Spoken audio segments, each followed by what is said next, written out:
Au livre du Deutéronome, des chapitres 8 à 11.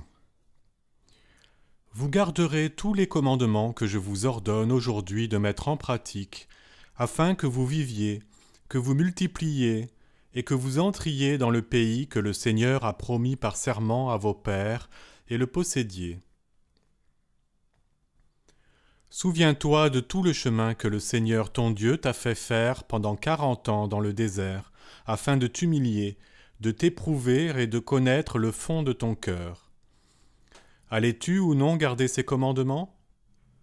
Il t'a humilié, il t'a fait sentir la faim, il t'a donné à manger la manne que ni toi ni tes pères n'aviez connue, pour te montrer que l'homme ne vit pas seulement de pain, mais que l'homme vit de tout ce qui sort de la bouche du Seigneur.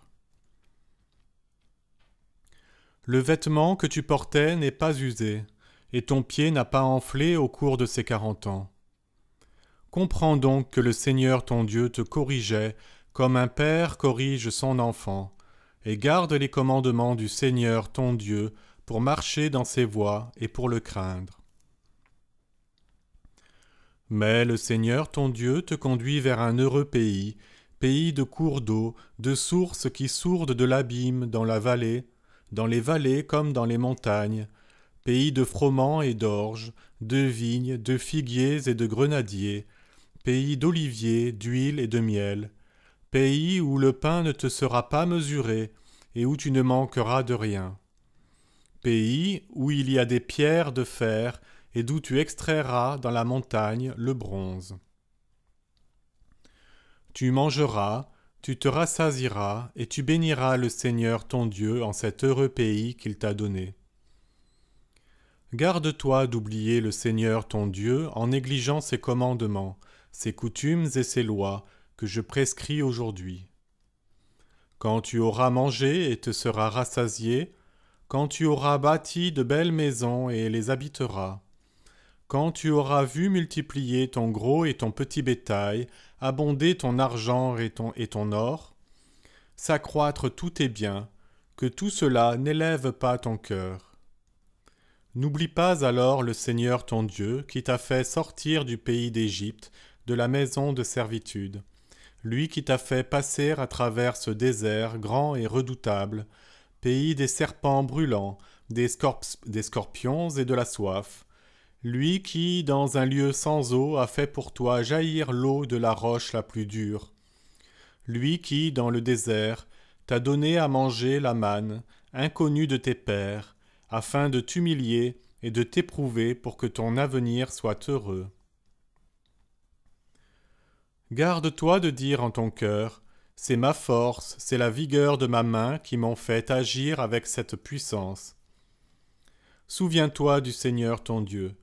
C'est lui qui t'a donné cette force, pour agir avec puissance, gardant ainsi, comme aujourd'hui, l'alliance jurée à tes pères. Certes, si tu oublies le Seigneur ton Dieu, si tu suis d'autres dieux, si tu les sers et te prosternes devant eux, j'en témoigne aujourd'hui contre vous, vous périrez. Comme les nations que le Seigneur aura fait périr devant vous, ainsi vous-même périrez, pour n'avoir pas écouté la voix du Seigneur votre Dieu. Chapitre 9. Écoute Israël, te voilà aujourd'hui sur le point de passer le Jourdain, pour aller déposséder des nations plus grandes et plus puissantes que toi, et prendre de grandes villes dont les fortifications montent jusqu'au ciel. C'est un peuple grand et de haute stature que les Anakim. Tu le connais, tu as entendu dire, qui peut tenir tête au fils d'Anak ? Sache aujourd'hui que c'est le Seigneur ton Dieu qui va passer devant toi, comme un feu dévorant qui les détruira, et c'est lui qui va te les soumettre. Alors tu les déposséderas, et tu les feras périr promptement, comme te l'a dit le Seigneur. Ne dis pas en ton cœur, lorsque le Seigneur ton Dieu les chassera devant toi, c'est à cause de ma juste conduite que le Seigneur m'a fait entrer en possession de ce pays. Alors que c'est en raison de leur perversité que le Seigneur dépossède ces nations à ton profit. Ce n'est pas en raison de ta juste conduite ni de la droiture de ton cœur que tu entres en possession de leur pays, mais c'est en raison de leur perversité que le Seigneur ton Dieu dépossède ces nations à ton profit. Et c'est aussi pour tenir la parole qu'il a jurée à tes pères, Abraham, Isaac et Jacob. Sache aujourd'hui que ce n'est pas ta juste conduite qui te vaut de recevoir du Seigneur ton Dieu cet heureux pays pour domaine, car tu es un peuple à la nuque raide.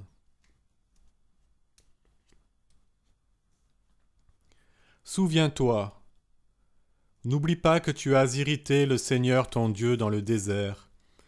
Depuis le jour de ta sortie du pays d'Égypte jusqu'à votre arrivée en ce lieu, vous avez été rebelles au Seigneur. À l'Horeb, vous avez irrité le Seigneur, et le Seigneur se mit en colère contre vous, au point de vous détruire. J'étais monté sur la montagne pour prendre les tables de pierre, les tables de l'alliance que le Seigneur concluait avec vous.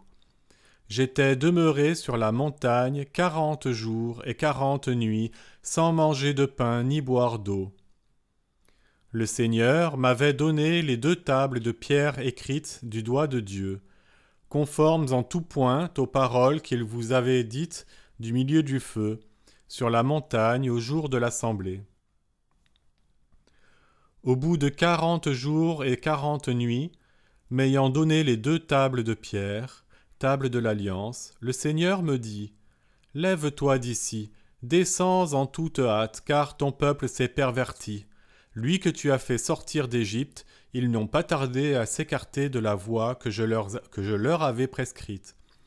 Ils se sont fait une idole de métal fondu. » Puis le Seigneur me dit : « J'ai vu ce peuple, c'est un peuple à la nuque raide. Laisse-moi que je les détruise et que j'efface leur nom de dessous les cieux, et que je fasse de toi une nation plus puissante et plus nombreuse que lui. » Je redescendis de la montagne, qui était tout embrasée. J'avais les 2 tables de l'Alliance dans mes 2 mains. Et je vis que vous veniez de pécher contre le Seigneur votre Dieu. Vous vous étiez fait un veau de métal fondu. Vous n'aviez pas tardé à vous écarter de la voie que le Seigneur vous avait prescrite. Je saisis les 2 tables des 2 mains, et je les jetai et les brisai sous vos yeux. Puis je me jetai à terre devant le Seigneur, comme la première fois.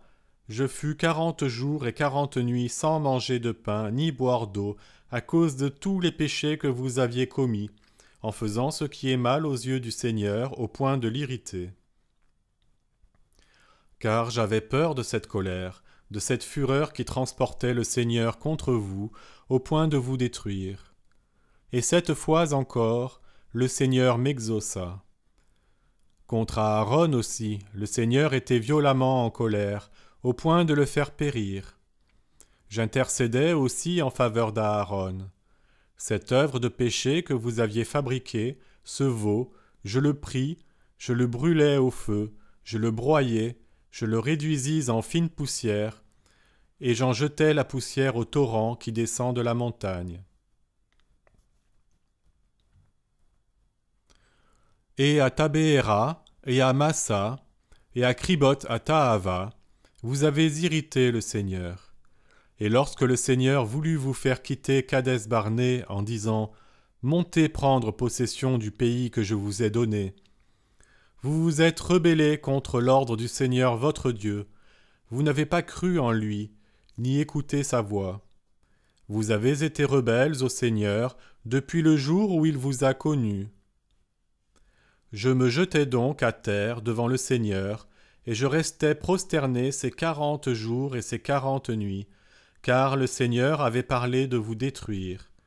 J'intercédai près du Seigneur, et je lui dis : « Mon Seigneur Dieu, ne détruis pas ton peuple et ton héritage, lui que tu as délivré par ta grandeur, et que tu as fait sortir d'Égypte à main forte.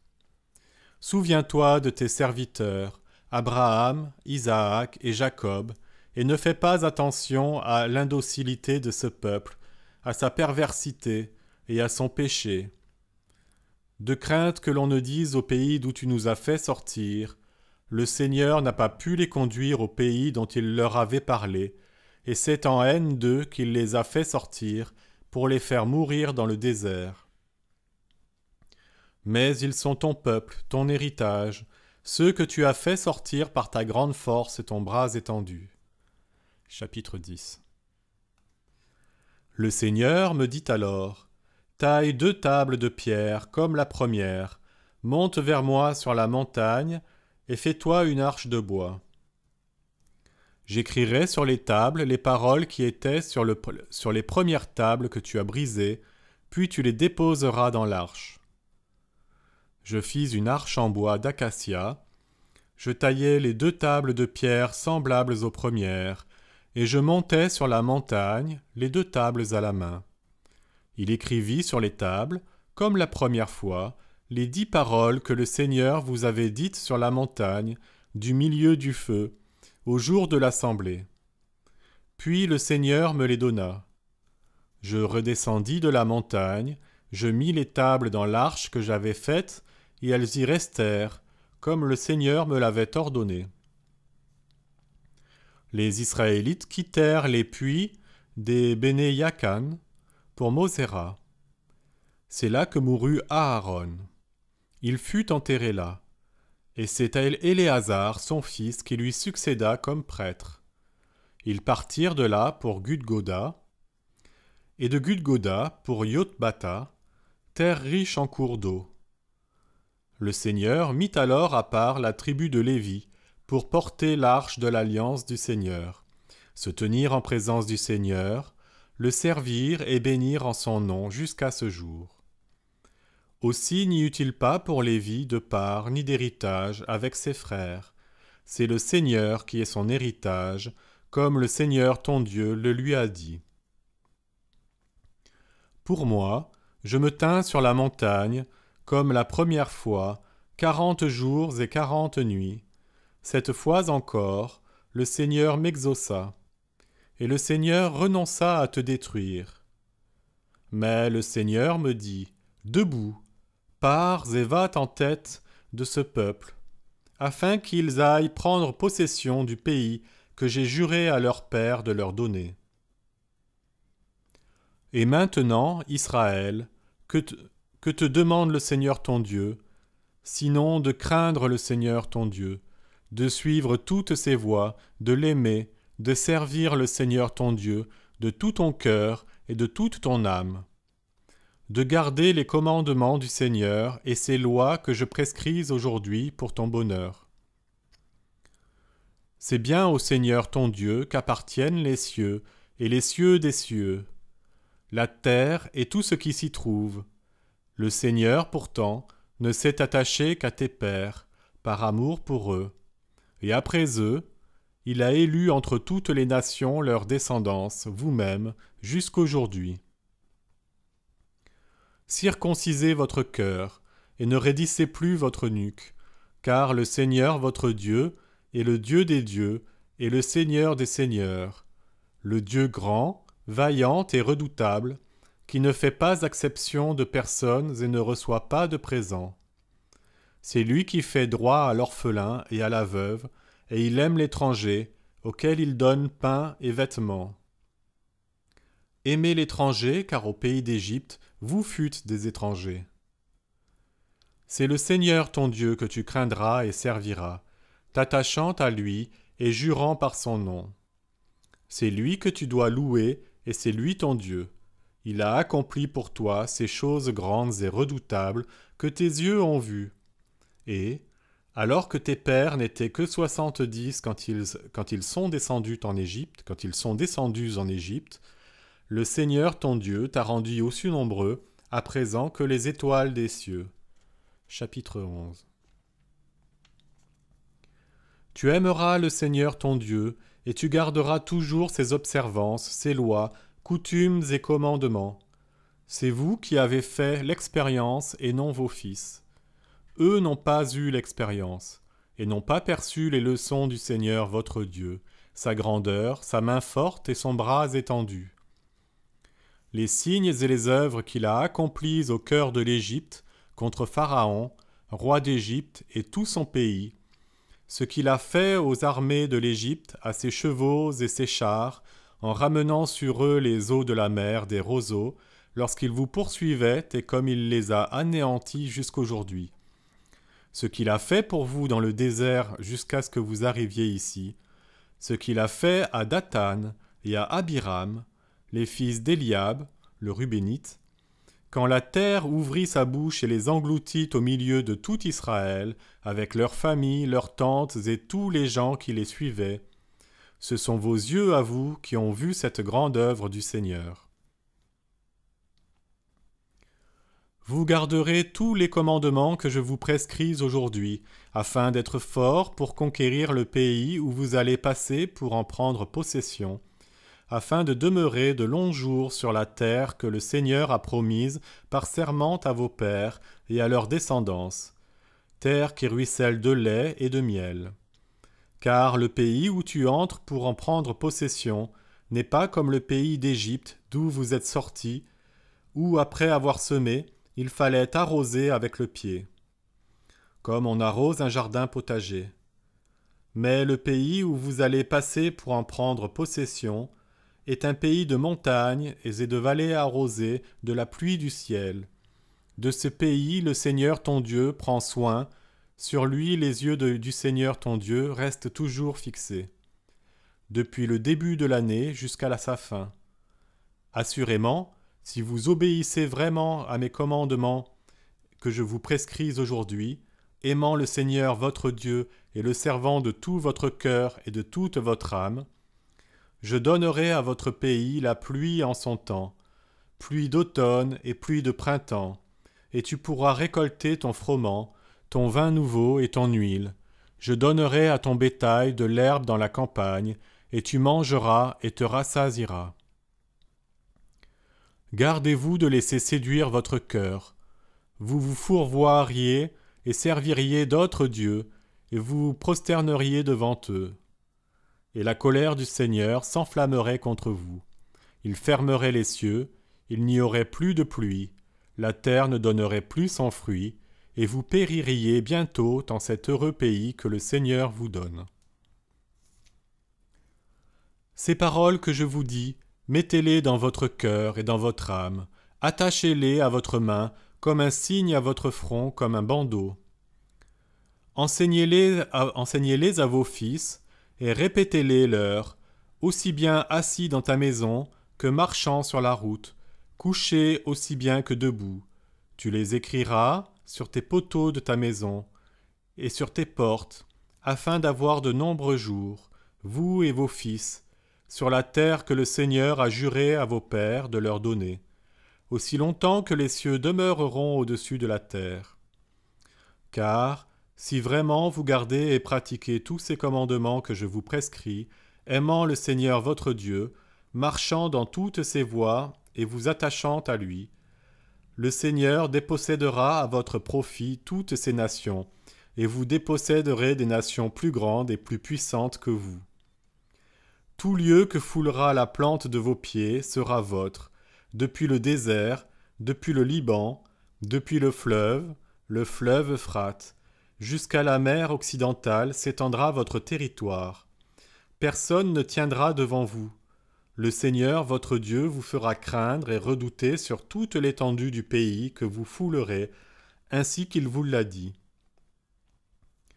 Vois, je vous offre aujourd'hui bénédiction et malédiction. Bénédiction si vous obéissez aux commandements du Seigneur votre Dieu que je vous prescris aujourd'hui. Malédiction si vous désobéissez aux commandements du Seigneur votre Dieu, si vous vous écartez de la voie que je vous prescris aujourd'hui, en suivant d'autres dieux que vous n'avez pas connus. Lorsque le Seigneur ton Dieu t'aura conduit dans le pays où tu vas entrer pour en prendre possession, tu placeras la bénédiction sur le mont Garizim et la malédiction sur le mont Ébal. Ces monts, on le sait, se trouvent au-delà du Jourdain, sur la route du couchant, dans le pays des Cananéens qui habitent la Araba, vis-à-vis de Gilgal, auprès du chêne de Morée. Car vous allez passer le Jourdain, pour venir prendre possession du pays que le Seigneur votre Dieu vous donne. Vous le posséderez, Vous y demeurerez, et vous garderez et pratiquez toutes les lois et coutumes que